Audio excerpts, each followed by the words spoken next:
Welcome into the third part of the latex.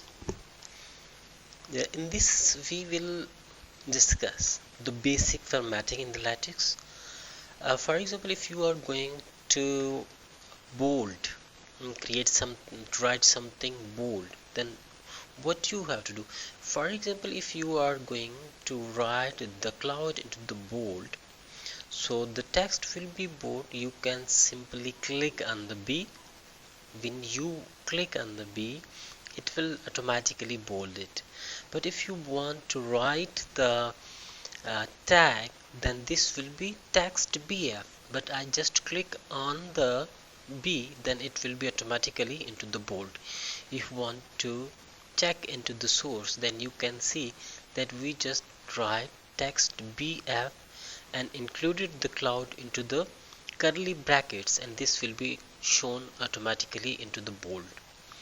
And for example, if you want something in to underline, for example, I want the reliable into the underline, then backslash underline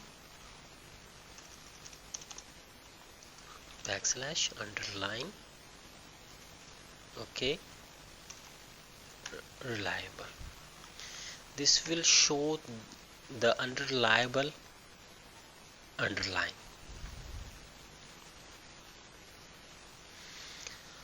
Let's compile the program again, and this will show the reliable underline. Yes, you can see that the reliable is shown underline. Further, you want to emphasize on any word. For example, I want to emphasize on the word Amazon, then backslash EMPH emphasize. Okay, and this is the keyword, and I will include the Amazon Cloud Watch into this bracket, into the curly bracket of the emphasize. So these words will be emphasized. Let's recompile the program.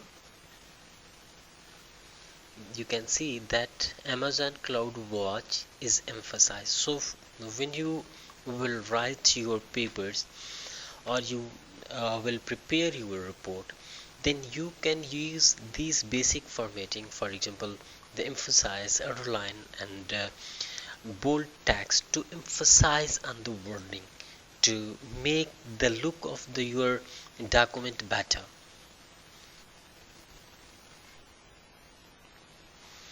The other basic thing is in the Word document that we usually create order list.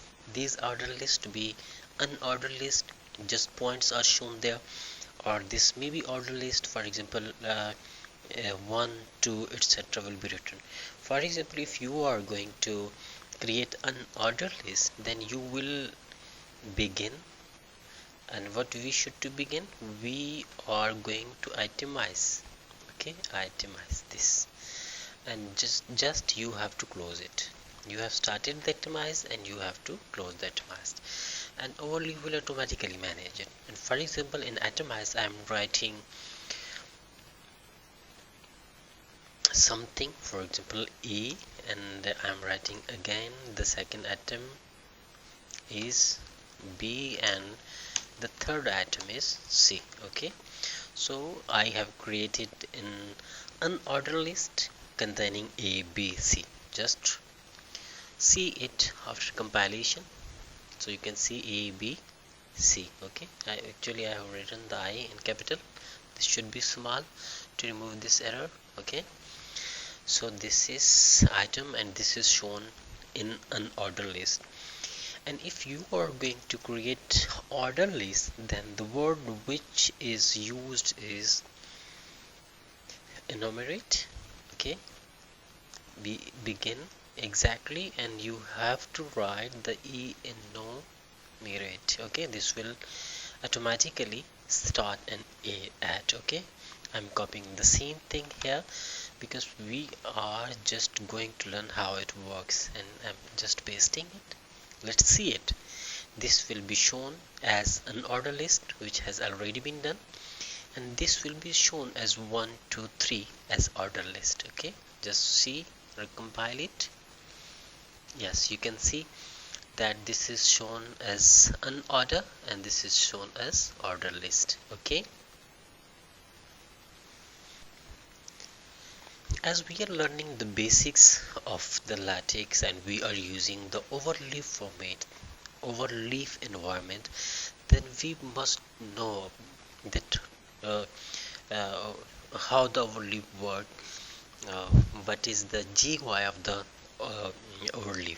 Okay, so when you click on the source, then the document, the source code will be shown to you. As you can see here that the source code is shown, and when you click on the rich text, then rich text will be shown and all the packages and all the coding will be removed. And as I'm using this button for recompile, this is used for recompile, and this is a download button if you want to download this into the PDF. And this is used to delete anything. This is to rename. For example, this is the main text and you are going to rename it into a paper, then this will be renamed into the paper, and this will also be changed when you download this paper. You can upload here if you want to upload some figures, images, or any other related documents, then you can upload here. This will be shown it here, and this is used to create new folder. We create new folder to keep some packages or to keep some figures here, and in the next video we will upload some photos, we will create tables, then we will use a new folder to create to keep our figures. For example, I just click here, the new folder name will be there. This will need a new folder name, and I'm giving a name as images. Okay, so the images folder will be created, and when you want to upload into the images, then you will click on the images.